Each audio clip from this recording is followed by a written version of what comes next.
Hey, this is Tony Soprano, and you're listening to Jersey Boyz Podcast with your hosts, Dave Sturchio and the Ernst boys. I mean, I could give a shit about the Cowboys. We're in New Jersey. These guys got balls being Cowboys fans in Jersey.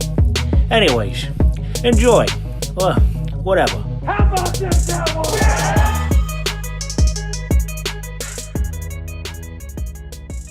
What's going on, Cowboys Nation? Welcome to another episode of the Jersey Boyz Podcast, coming to you right here on Chop Sports Media, of course, on the Chop Sports Media YouTube channel and wherever you get your podcasts.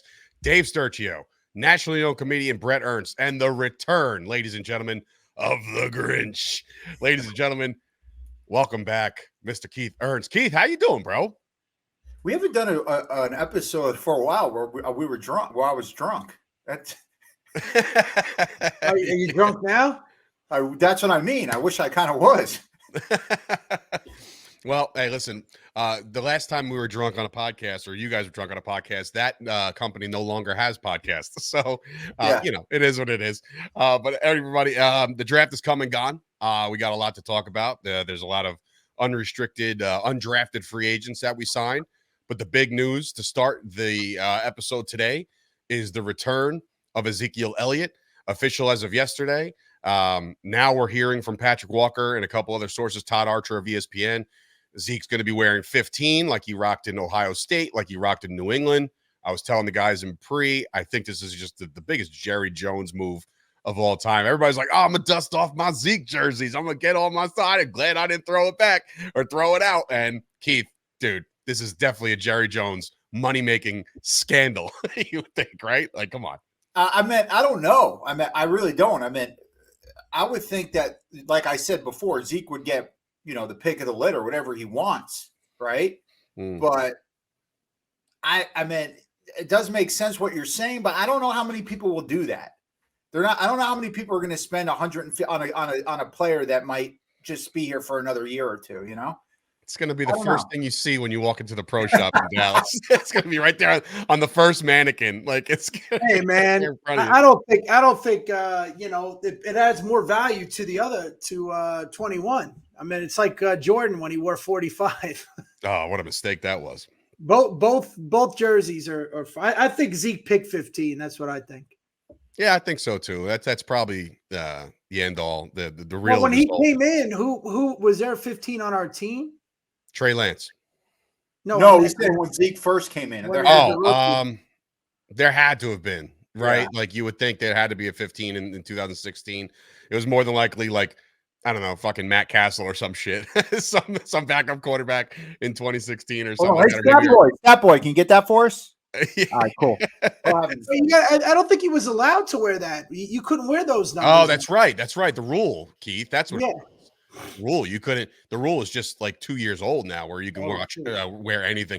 All the rookies are getting assigned their numbers right now, and I think like one of the linebackers chose like 35. I'm like, Jesus Christ, like, give me a 50. Like, to me, 50s scream linebacker. Maybe 90. Yeah, I think that's one of the dumbest rules ever. Yeah, I hate it. I really do hate it because, like, and I always said that when I watch college football games, and they're like, all right, well, number 97 is set to kick off. And I'm just like, this is disgusting. I can't even watch this. This is so weird. But anyway. Oh, wait. I want to piggyback off of that about something else. You just said that since we're talking about the jerseys. Sure. I'm fucking this. All right. They're allowing them to wear those big fucking bras on their head. Those cushions. Did you hear that? Yeah. Yeah. Well, you know what? All right, so news or trivia for you two. You guys are old school fans. I knew it right away because that's something that's it. Huh? Anyways, go ahead. Sorry. I'm saying when I was young, in the 90s, the Cowboys would play the 49ers a lot. Do you remember the guy in the 49ers? I believe he was a defensive tackle who wore the extra shell on his helmet. Stubblefield?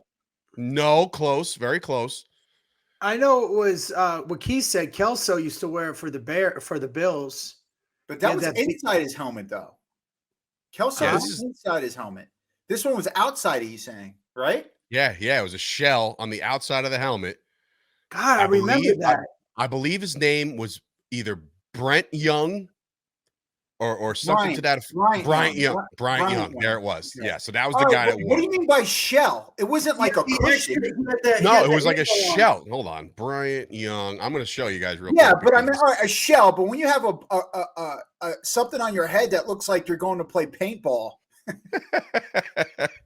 I can't find it now. I'm looking all over for it. But I remember that he had like a little shell on the outside of it. Yeah, looked like a Dutch boy haircut. yeah. That's great. But yeah, so the NFL did allow or is allowing guys. It's optional. It's not like every D tackle and everybody who makes contact with me. Nobody. I can't see it. And let's just. I was telling Bret yesterday. Perfect. Now me and Keith were talking about. I'm like, when you played ball, your uniforms are everything. Like, there's no way you're gonna wear that corny shit. No, I don't think so. Either. You think CeeDee Lamb's gonna put that shit on? Hell no, bro. And Dude, the thing, big ass fucking cushion on his head, big ass pillow.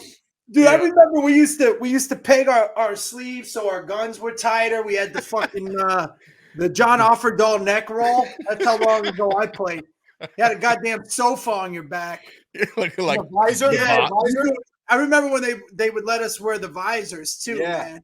Yeah. I was so mad, bro. My first helmet I ever got, they didn't you're 8 years old. You don't get to choose too much shit. But I remember the helmet I got, it was the bar right down the center because I was a center. And I was like, this is so dumb. I was like, why would you split my whole helmet right in half? Like, that's so dumb for vision. But that's still. We also had remember Newman's, the gloves, Keith? Oh yeah. Urban's got them on. Irv's got Newman's on.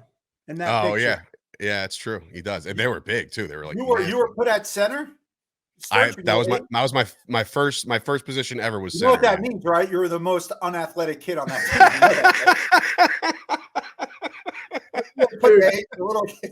Speaking of a friend of the show, Keith, you're gonna die. You're gonna die at this, bro. I was fucking crying, laughing, and I wish we could get him on to explain it.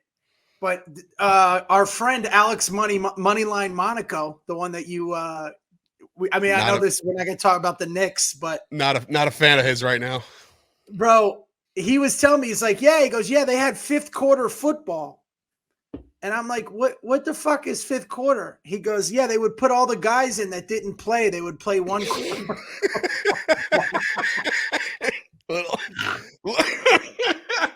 Little Sturge was shining in the fifth, bro. Shining in the fifth. There was a fifth quarter for all the scrubs. And Alex, he goes, that's when he would play. They would put him in. Oh man. Hey, what grade was that? Was that high school? Yeah, in high school. No way, dude. I can't believe that. No, that's fucking great. And we gotta have like little kids. High school? Come on. Oh man. It's in high school. I'm telling you right now. That's I'm here great. now. I'm telling you now, Tone. Remember that when Feach Lamana came in? He goes, why? He goes, why am I always playing catch up? I'm here now. I'm telling you now. Here's your taste. Oh my God! I thought it was Boys in the Hood. My bad. Close enough. Peach was always yelling. Yeah. Oh, I don't like how being spoken to. All right. Back to the draft. Who yelled more than him? Who yelled more than him? Is it him or Mick from Rocky? Ooh, that's a great fucking call. Wow. I gotta go. Feach is always yelling. Feach was always yelling. I don't know. Mickey, I'm here. Sailor Mike. Yeah. Oh man. All right. Look, let's get to the NFL draft. It comes and goes. The Cowboys, they addressed a lot of good things. Me, Keith, and Bret were on a text thread, kind of waiting around to see. Really quick, Sturch. What are you looking at? All right, go ahead. No, the one. What are we waiting for? The one in Rocky that kills me is when he's like, when he goes, hey, they're probably, he's like, Mick gives him the thing. He's like, yeah, they're probably looking for conference. No, they're looking for spawn partners, probably for Apollo Creed. And then Rocky repeats them. Remember? And he's like, yeah, they're probably looking for spawn partners. He's like, what the hell you think I just said, you big gorilla? Can you remember that part? Yeah, of course. Every day you yell, every day you put me down. Oh my God. All right. Well, I thought you were going to say that when they're at the press conference and he's like, yeah, I'll probably get a bottle of perfume for Adrian, statue for the church. He's like, a couple of Muppets. And he looks at Mick and Mick's like, I don't know. Right? Like he's supposed to know what Muppets are. Yeah. All right, come on, let's go. I'm sorry. All right, no, it's good. It's good stuff. It's been a while since we're all three of us have been on the program. But yeah, so the Dallas Cowboys, obviously, across the board, except for like Sports Illustrated, which is like a non-publication at this point, but everybody else, CBS, Yahoo, ESPN, all the major sources that grade drafts, which I'm them grading drafts when you don't even know what's what. But across the board, it looks like the Cowboys had a good draft, right? And I understand that the rumor was that at some point or another, the Cowboys would have to take a running back to address the weak running back room that we have. I think, Keith, your thoughts real quick, because I'm thinking if they knew they were going to sign Zeke ahead of the draft, let's just say, then I don't think they had any intent. I mean, Stephen Jones said out every time we had a vision to draft a running back, somebody else was higher on the board for us, and we just took that person. Do you buy into that, or do you think they just have their minds made up? I do, and I like. I like that. I like what they did. Okay, if you want to get a young running back, there's plenty as an undrafted free agent that isn't far from any of those players they're talking about. I believe. I was looking at going back to the 2009 draft. Right, this came across me. I know, right? And I was reading about Noshawn Marino. Remember him? He used to play for the Broncos. Donald Brown played for the Colts. They were the two first round running backs taken that year. Okay. I went all the way down. I didn't see any running back that, I remembered some, but the only one that stood out was one running back. His name was Arian Foster, and he was an undrafted free agent. That's where running backs are found. If they're not like a Zeke coming out or a Saquon coming out, something like that. Otherwise, these other guys, I'm not putting them down. I know they're going to contribute. They may be fantastic, have phenomenal careers. I'm not saying that. But what I am saying is that I like that approach, because 9 times out of 10, you're making the right approach. What in today's football. Jones, what they chose to do. Arian Foster he's completely went off the reservation. I don't know if you know what he used to or what he did recently. No. He went on a podcast and completely said that when you go to training camp, you pick up a stack of papers and it's the NFL script, and it's actually like per week you're winning, you're losing, you're winning. Like the entire league is scripted. Look it up. He's a psychopath. Like, it's a fucking amazing. And he led the league in rushing, I think, one year. Yeah, he was from Houston, right? He played for the Texans. Yes. Yeah. I think he had a year somewhere else after that, but yeah, he was on the Texans. I want to say Miami because that's where every running back goes. But anyway, so listen, Dallas Cowboys, they get on the clock in round 1.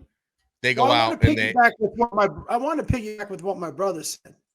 Sure. I'm in full agreement with that too, is that you can't really get, unless it's like some superstar receiver, skill position guy, you're not really going to be able to tell, but you can gauge in the trenches more than you can in the skill positions. Again, you're not going to, it's not 100%, but I think you have a higher rate of guessing right with offensive linemen, even, interior. You could probably guess. Again, you have a better chance of guessing. And, I think our running back room is fine, especially if we're getting Zeke. I still think we have an above average room. And I would have preferred another pick if we're going to get to that. But I'm saying I'm not mad that we didn't draft a running back. And also, Sports Illustrated is like Rolling Stone. It's just nobody gives a shit anymore. Right. It's just there. So the Cowboys get on the clock. I think the home run swing would have been a running back there where everybody would be like, oh my, yeah, it's typical Cowboys. They went splash, right? But they go with Tyler Guyton out of Oklahoma in the first round. And Bret did research on him right after. I looked into this guy. I'm sure Keith did as well. This dude is a fucking house of a man, and he's a crazy good athlete. Well, he's probably the best athlete in pound for pound. I mean, to be that big, he played basketball, played baseball in high school. He didn't play football until his senior year, where he was a defensive lineman. With his first game, he had 7 sacks as a senior in high school. By his 4th game, he had like 15 Division I offers. Goes to TCU as a defensive lineman, and then they convert him to tight end. They put him on the other side of the ball. Then he goes through the portal, transfers to Oklahoma, plays tackle, and the guy had no sacks or something. He's just a sick raw athlete, and I don't know if he's a plug and play guy right away, but I think they just got to throw him in and let him make his mistakes, because we need that blind side. Right? Does that make sense?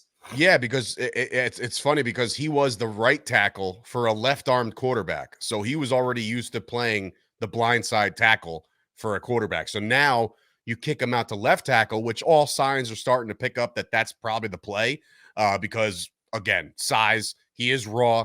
There is some problems with his hands. I want to say he gets to the outside of the guy's shoulder pads a little too often, which may, lead to holding calls and shit. But, we've seen the NFL. These defensive ends aren't really getting holding calls unless, maybe it's just a Micah thing. But I think it's a great pick for the Cowboys. I think he's absolutely a day one starter because of the loss of Tyron Smith. There was obviously rumors that Tyler Smith can kick out, but we saw Tyler Smith, Keith, become an all-pro left guard. So, why you wouldn't mess with that right now, right? No, I wouldn't. Ed, you look, like you guys, I knew nothing. I didn't even know the guy's name before the draft. I bet Bret gave an awesome evaluation of him, which I'm sure that he read everything. He read it and remembered it. That's the one great thing. My brother's so retentive, it's sick. Like he reads something, he fucking remembers it. I definitely had to read up on it. No. I'm saying, but what you gave, that evaluation you gave, like looking at us, you're not reading. That was pretty damn good. It's like he goes on stage and does hour stand-ups or something like that, by memory. Yeah. But for me, the one thing I'm going by, and the only thing I can go by here, is the Joneses and when they pick offensive linemen in the first round. And they always did it out of the park. So I'm going to go with him. I'm going to roll with him. Now, I did read I think he started only 14 games or something like that, which is fine. Going through what Nick Eatman was saying, he doesn't think he's a starter right away. He thinks he needs some work, but he thinks that he does believe he will be a starter one day, but just not right away. He's going to need some work, which is fine. I mean, look, man, we all want now. But yeah, but if you're going to use it on a first round pick, you better believe that he's better be ready to go. Sure, but maybe if it doesn't work out at first, we try someone else out until he is prepared. Well, I mean, listen, when you're also the blindside tackle, you can't just. I mean, again, exactly. I'm one of those guys like they did with Larry Allen. You just put him in right away and let him fucking learn. What is it? Baptism through fire. Mm-hmm. But it's much easier if the quarterback sees you coming. I mean, you're also jeopardizing the safety of our quarterback if you're getting a guy. I mean, honestly, his athleticism and the way. Oh, and he's a diehard Cowboys fan. Yeah, you know what I mean? Like this is a dream come true for him. Did you see the look? Did you see the look in his eyes when he was on the phone and like the family started erupting prematurely? And he was like, shut the fuck up, just shut the fuck up. Just like I was like, is he going to strangle somebody right now? It's funny too, whenever you pick, again, it's not a sexy pick. It's not a romantic pick. It's not a fucking, it's a pick we need. And I'm, again, not to agree with my brother, the Joneses, that's one thing they know, man. I mean, that they get offensive linemen. Mm. It's insane their track record on offensive linemen. And I mean, it's a great pick, man. I think it's an awesome pick. Wasn't that what Jerry played? Yeah, offensive line in college, right? In Arkansas. He was a guard. Yeah, but back then, you know, offensive lineman weighed like 180 pounds. It was like so weird. No, but he has an eye. A young Dave Sturchio. What? He has an eye for it. Yeah. No, he absolutely does. Okay. No, I was going to say, but yeah, him being a Cowboy fan and getting excited, like you said, and just the way that was is pretty cool. You know? Yeah, man, it's awesome for the brand. He's a nasty, hard nosed guy, and something you love. You know, you love your. It reminds me when Bret's mom got hired at Bobby Rubino's. She cried. I love you pulled Bobby Rubino's. Like, I know. Well, people have to look that up. Yeah, people have to look that one up. I was going to say you should have done Cheesecake Factory. That would. They hired her in the bakery. She was crying and shit. Sipping on her strawberry lemonade. Oh my God! All right, so round 2. Bobby Rubino's is so much better, though. You just gotta have to look it up. For all you, folks do you know Bobby Rubino's? Do you know what Bobby Rubino's? No. Yeah. No. Crazy. I love it. Where is it? New York? No, it's a barbecue rib place. Oh, where? It's a Florida franchise. I think there are a couple places. Yeah. But anyways, doesn't matter. There's one in Vegas here. Yeah. Round 2. Again, as the board was falling, all of us were starting to chime in. Maybe this is a linebacker spot. Maybe this is definitely a time to address the linebacker need that you would, because look, over the free agency period, the Cowboys addressed it by signing Eric Kendricks from LA, the Chargers. After he was cut, he's a Zimmer guy that kind of works the system. It's nice. And then obviously you move back people that don't belong there on their positions, but you also just have a better understanding of where you're going with linebackers. So that's maybe why they didn't here. And they go with defensive end Marshawn Nealon. Now, remember, Keith, Dorrance Armstrong, gone. Dante Fowler, gone. So do you agree with addressing the defensive end position in round 2 over the linebacker? I wanted that Edgerrin guy, but and you know, I wasn't happy when I first saw the pick because once again, I never even heard of this guy. Okay. Right. But I want to say I never heard of Mozzie Smith and I never heard of Taco Charlton. And when I watched their tape right away, I was not crazy about either of them.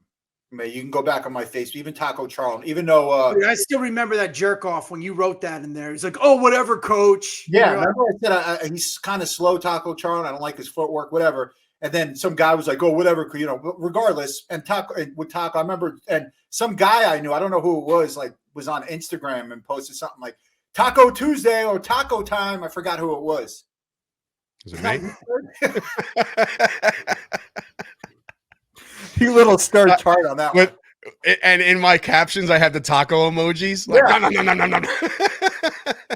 But I watch this kid, this Nealon guy, and holy shit, man. Yeah.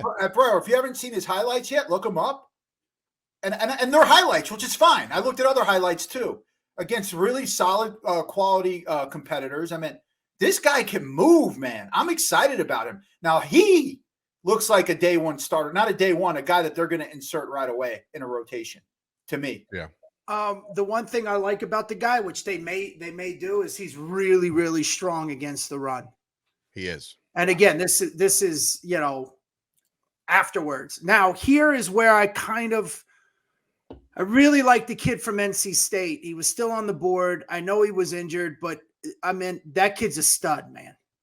And this is the one pick where, like, I'm like, who, bro? Who are you talking about?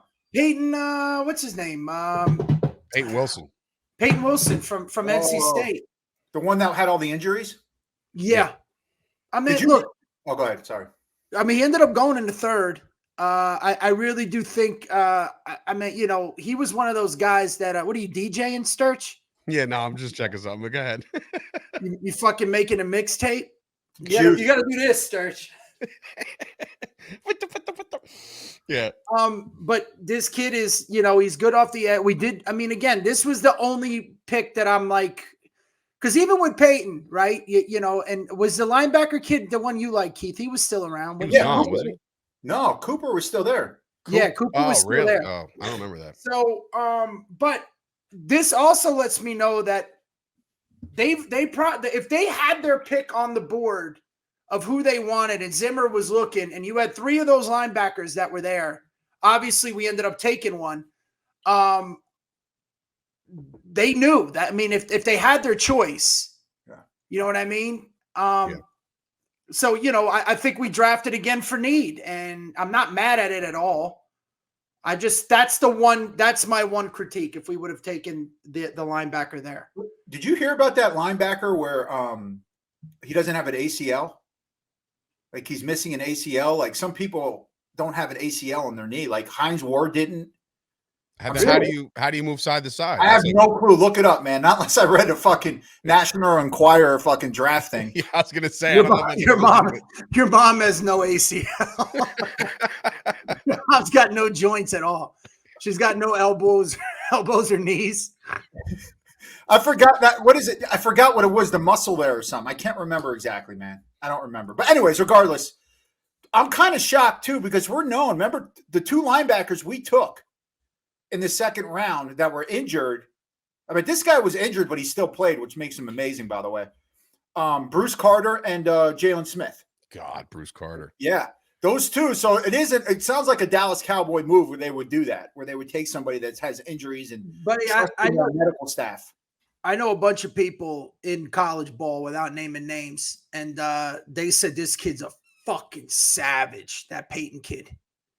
He plays just 100%. Now, again, the injuries, I don't know the extent of them because, you could have that mentality in the league. And that's the last thing we need is another Sean Lee or an LVE. You know what I mean? And a Jalen Smith and a Bruce Carter. They're all hurt. Yeah. But anyways, I haven't watched film on the edge rusher kid though. Bro, you got to watch it. Yeah, no, he's pretty damn good. And my favorite pick of the draft, I've come to a consensus, is round 3. Again, we already addressed offensive line. We already addressed the defensive line. So now it's like, all right, so it has to be a linebacker, right? We have to do linebacker. And we still didn't go linebacker. Instead, now remember, Tyler Smith is left guard. Zach Martin is your all-pro right guard. Your center, Skip Town. He's out of here. Tyler Biadasz, the badass himself, he's out. So where do? You find somebody that could be versatile. You find somebody that can play both positions, take some snaps, develop into a starting center, and they grabbed Connor Beebe by trading up trading back and still grabbing Connor Beebe. And I think this dude, they said he's 6'3", 322 pounds. He's a load. And the best part about this whole thing for me was that they compared him to Richie Incognito. And Richie Incognito was basically blackballed out of the league for just being too nasty, right? So it's like, this is the kind of guy that you need to set the tone, especially your center. You got to work him in. Dak needs a new center. I think this is a great pick to go back to the offensive line. So now you're triple dipping in the trenches, Bret. And, we've said it how many years in a row. We're in our 5th year of reviewing these Cowboys. Like, this is where the games are won up front. And I love the pick. I think, again, I have a lot of inside information. I'm not being a dick. There's a lot of people that love this guy. And the fact that we got him and he could switch up. By the way, same thing, getting back to the edge rusher, a very dear friend of mine told me that this guy is a savage too. Our edge rusher. He said he would have loved to have coached him. But yeah, this kid, the offensive line kid, Beebe is, again, he was high on a lot of people's board. That was also what's great too. I forgot what team wanted Beebe, and I know our first round pick, the Niners, wanted him bad. Yeah. So that's always a double bonus when we could piss off the Niners. And I forgot what team really wanted this kid, the one we took in the 3rd. But yeah, Keith, your thoughts about double dipping on the offensive line within the first 3 rounds? Sure. After seeing, that one highlight you showed me that you sent. But yeah, you can't really go that wrong there. I believe Cooper, the linebacker, was already taken.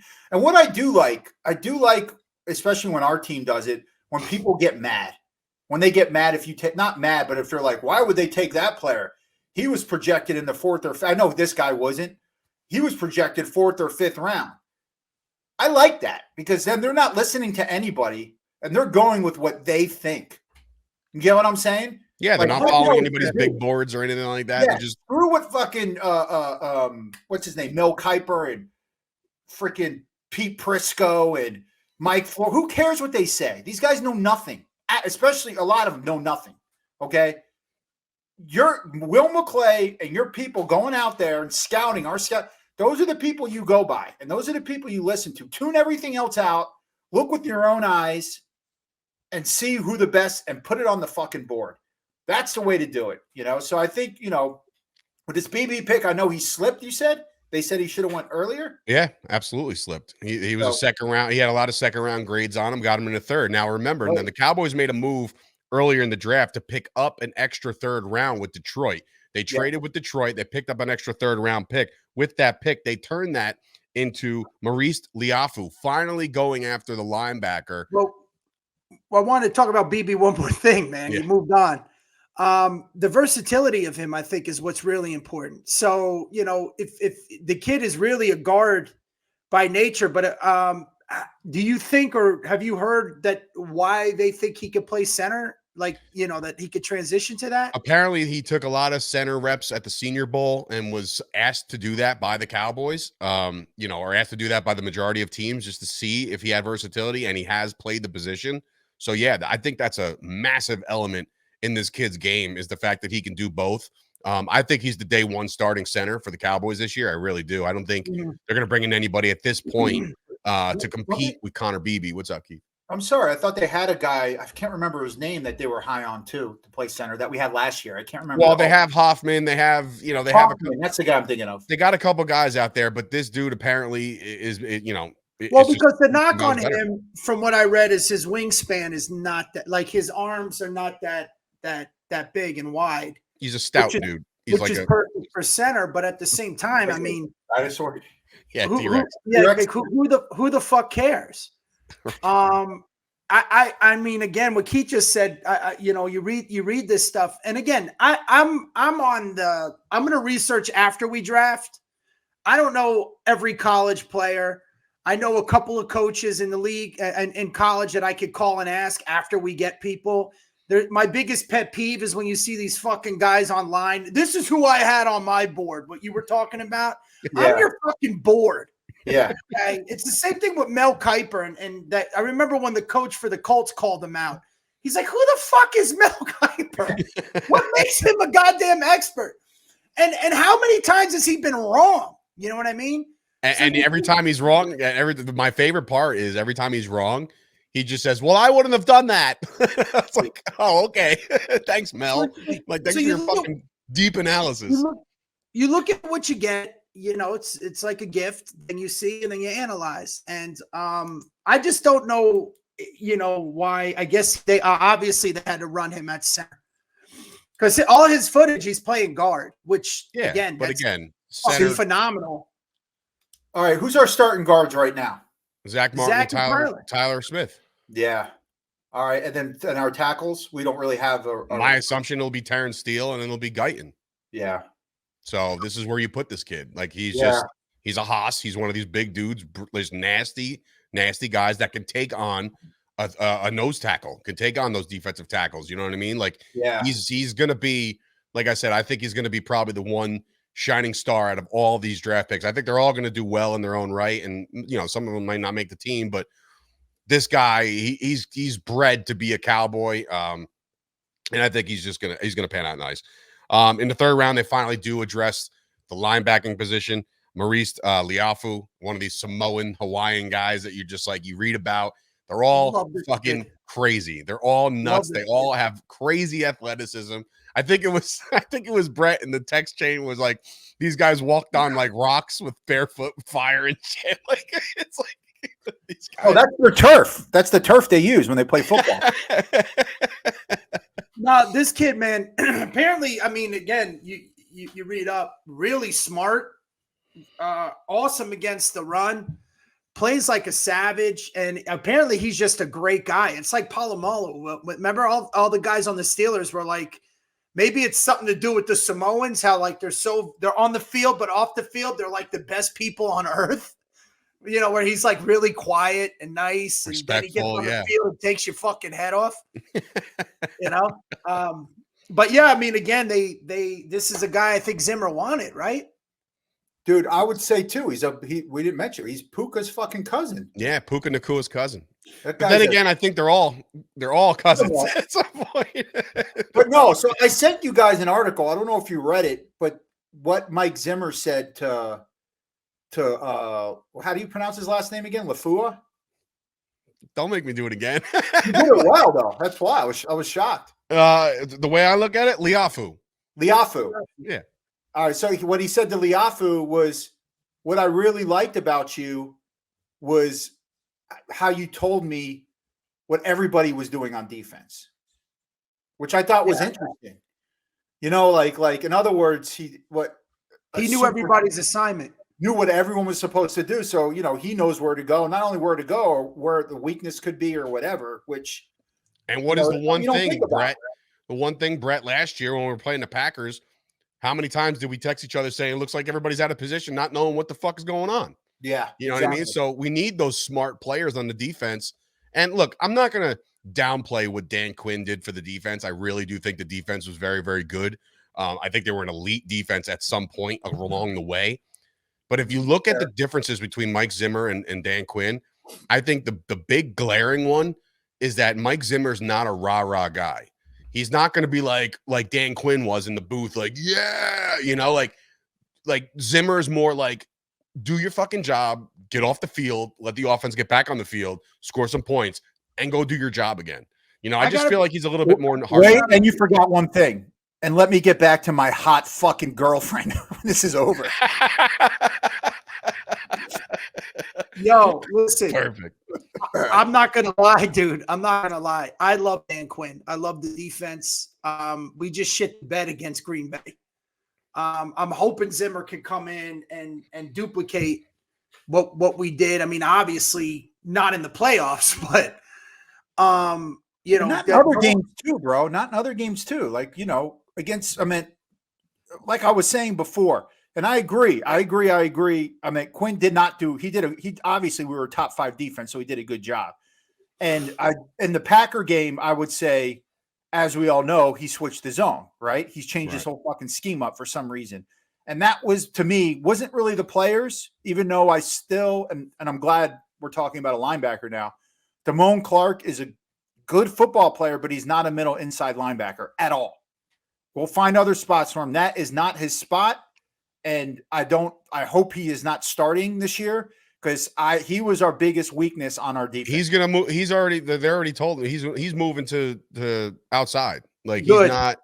he's a side to side guy. He's not the guy he shouldn't be the guy with the green dot on his helmet managing the entire defense. Like, right. His What's role. insane to me is the middle of the field, the run game has been our Achilles heel, and we couldn't address it. Yeah. I mean, you know, that's insanity to me, even with LVE hurt. But you know, also what was the middle linebacker? Lahai, how do you say it? You guys suck. It's gonna be Maurice Liafu. Liafu. The best thing he said though in the interview is afterwards he said Ohana, and that means family. You know, and then he sat down and watched Moana, and then The Rock appeared, and this is why Roman Reigns was world champion for so long. Dude, I love this kid, man. I really do. And I like him. That's the guy I was thinking of, where everyone was getting on the Cowboys about too. Oh, they could have got him in the 5th or 6th round. That was him. No, they just fuck you. We want him now. We don't want to risk it. We're grabbing him. So I like that pick. I like that pick a lot. Yeah. The back end obviously is good for depth, and we don't know if these guys are going to make the team or not. Kalen Carson, cornerback, in the 5th round, they addressed the cornerback need with Gilmore being gone. Look, I don't know if Gilmore's going to be gone for good. I think there's plenty of free agents out there still right now.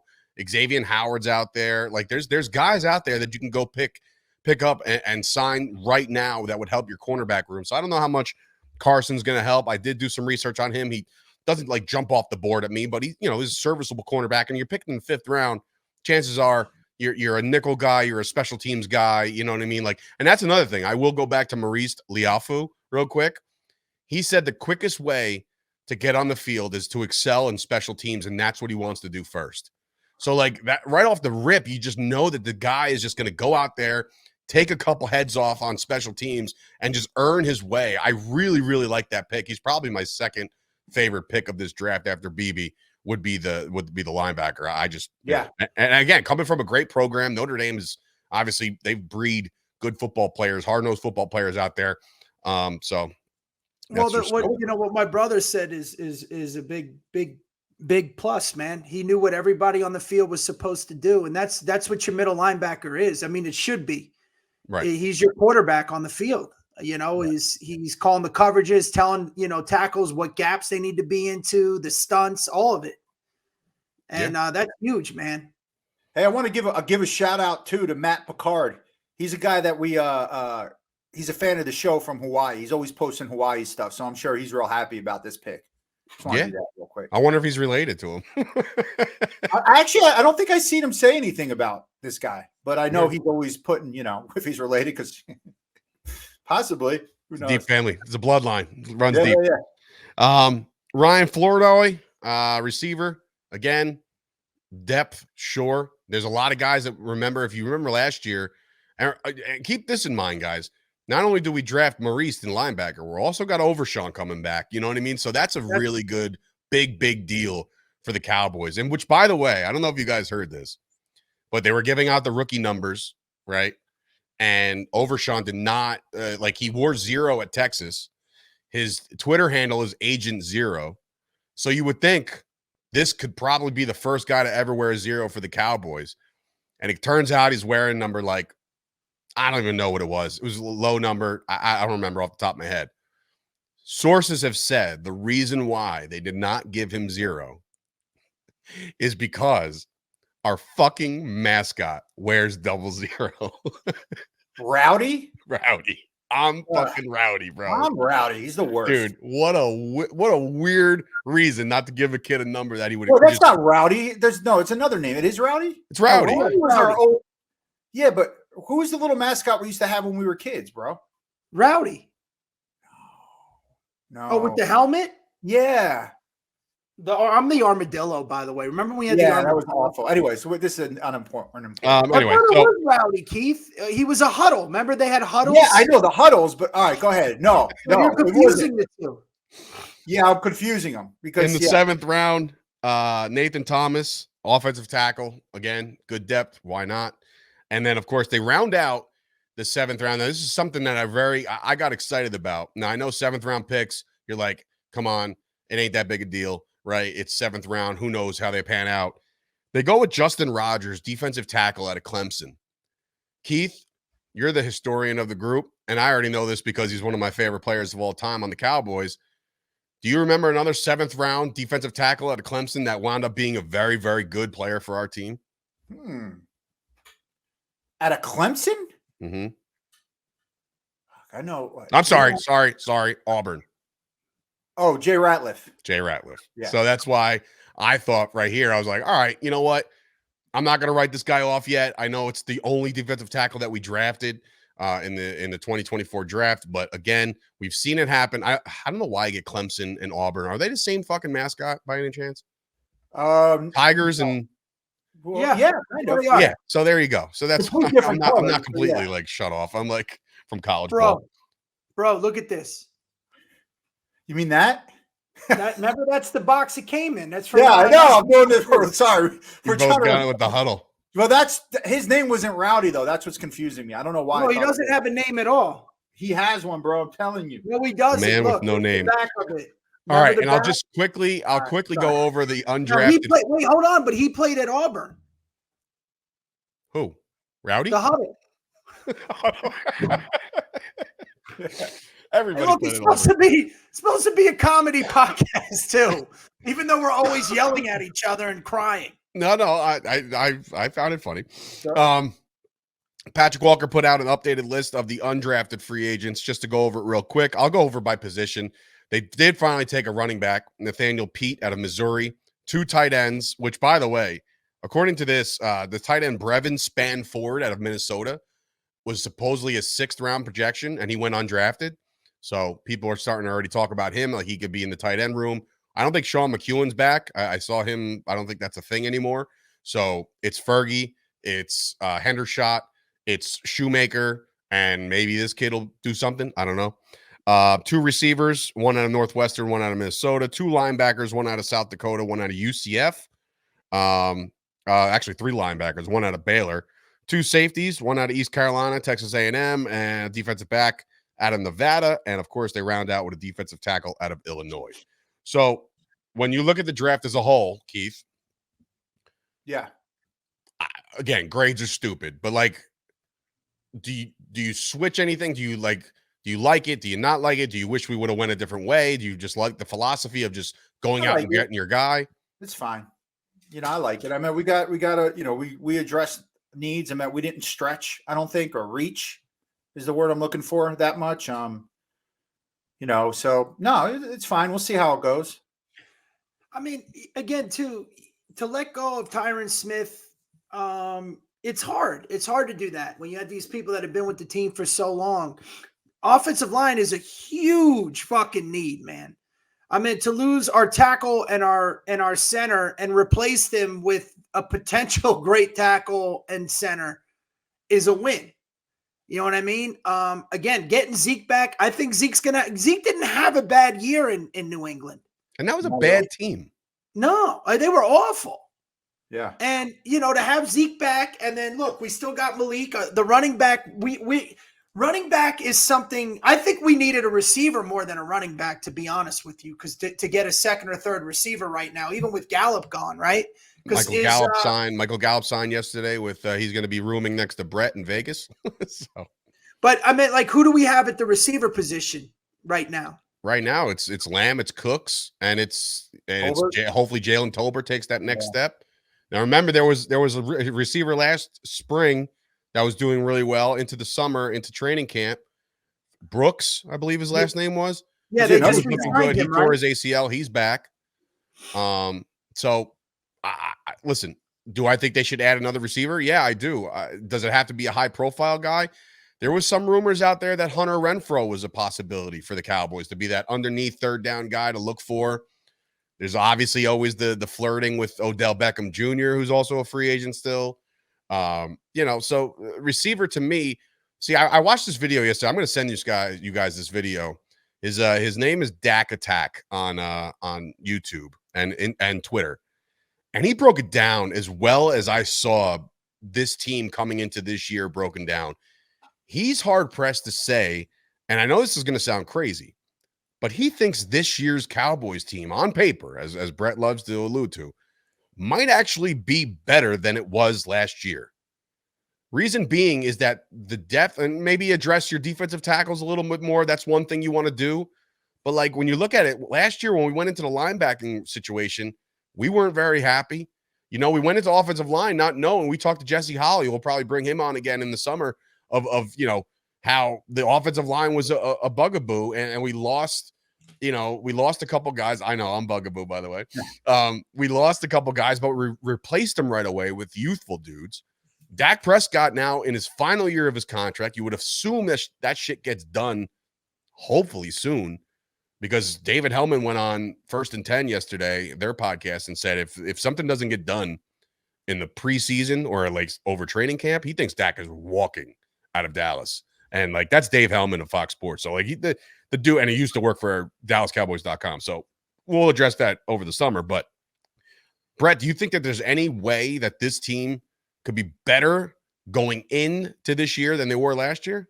I mean, yeah. And that's because you have more experience. I mean, if we had the same defense is tough because it's going to be a new scheme, and they had to relearn again. But yeah, no, I mean, it would make sense that it gets better because, you get more experience, and we're getting players back again on paper, barring injuries, barring that, like, overshown? Is it missing a step now that he's been hurt? You don't know. But yeah, on paper, we should be a better team. It makes the most sense. Another year, DeRon Bland. Now Trayvon Diggs comes back. You know what I mean? Like, so you're almost getting 2 free agents right there. I would like to see Gilmore come back, dude. I would love to see that too. I really would. I think that's a corner, a veteran presence corner like Gilmore, who played his ass off last year. Even when he was injured, he busted his shoulder halfway through, at the end of the year, still played through the pain. Keith, do you feel like on paper that this team could be, I mean, I know every other team around the division's probably getting better. Washington had a boatload of picks, new coach. Philly brings in Saquon. The Giants bring in a new weapon and receiver. They lost Saquon Barkley, but you're in that situational room where you think the running backs could be addressed in a group effort. Do you think the Cowboys can kind of outperform? I know it's fucking May 1st, so it's like hard to say, but like when you look at this team, do you think that there's a possibility that they could be going into this year just a little bit better? Yes. Because I've been saying this. I know everyone on our text groups and other things, people are panicking. We pretty much have the same team from last year. I know we lost Tyrone Smith and Badass. I get that, but we have a lot of the same pieces. And after what we addressed in the draft, not only that. We lost some defensive players, but we still kept kind of the best ones we've had. We've added more. Look, and not only that, what I like about this season, which may not have happened in a long time, is we're going in kind of under the radar. We're not going to be anybody's preseason Super Bowl pick. They might not even be picking us to win the division.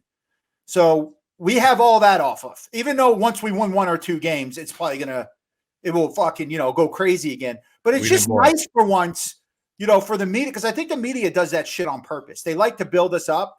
This way, when we start losing, they're like, they fucking, and then everyone thinks that the media speaks for us. That's what annoys me too. Like they don't. If you listen to this show, it's me last year and Bret most of the years. We're down on this team a lot. It's hard for us to really believe in them. We're not sitting here screaming Super Bowl every season like they think every Cowboy fan does. And what I'm trying to say is, go ahead. What we're relating back to what I'm saying is, I don't see the writers or anyone doing that yet, and I like that. I want to go in that way. I want people not to believe us. I think he's right too, man. They hype us up to rip us down. They're the only ones doing that. When you're listening to real Cowboy fans, we're very fucking hesitant. We're not screaming this is, although last year, man, that was like, my brother brought up a great point. I mean, again, off the phone, that was our best path to the Super Bowl that we've had. Dude. I mean, that was it. And we blew it in Green Bay. we blew it at home against Green Bay. At home against Green Bay. Do you realize it was Green Bay, then it was going to be Detroit at home, who we already beat, and then maybe, who knows, 49ers may have choked up in that fucking – we could have had – that path, it's so hard to get something like that. It's like – So then I guess there's only one thing left to do, and that's to get the 1 seed and just kind of do it, like get the bye, right? And we'll just do that. How many times have we said this on the show? It doesn't matter for our team. Let's just get in the fucking playoffs. And this last season, just be one of the top 7 of 16 teams in the conference. That's it. Yeah. Just be one of the top 7. You saw what the fucking 7 seed did last year. It was Jordan Love and company, and it makes no sense. And of course, they're the first ones to do what they did. So the Eagles, if this year they really loaded up for this 1 year, and if this 1 year doesn't hit for them, I can't see it. But this 1 year they really loaded up, and they drafted big on defense too, man. Which that's what they needed to do. Yeah. They officially have They officially have the only white starting corner in the league. That's awesome. You don't see that. Great too, by the way. He's very good. That's it. It hasn't been. It hasn't been another one since Sehorn. And of course, the Eagles. What's his name? Is his name Tang McKinstry? The white guy? No. Oh, okay. Hey, I have a question for you guys. You guys didn't get that? Never mind. I got it. Who is the Cowboys' greatest undrafted free agent? Because we were talking about that. Who do you think's the greatest of all time? Tough. Tony Romo. Nah, I don't know. Drew Pearson, Everson Walls.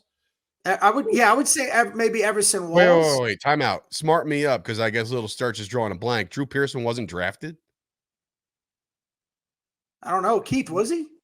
No, he's undrafted. You guys didn't know that? He's undrafted. Yeah, he was an undrafted free agent. He's undrafted, man. And here's the crazy part. They had like fucking 33 rounds back then.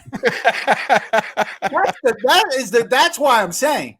Like Drew Pearson. Oh, so then Drew would probably be it because he's a Hall of Famer. Whoa. See, honestly, it's a fucking shame, okay, that Everson Walls is not brought up. I'm not in the Hall of Fame conversation. What he did, look it up, please. He led the league in interceptions 3 or 4 seasons. There's only like 1 or 2 cornerbacks that have fucking done that.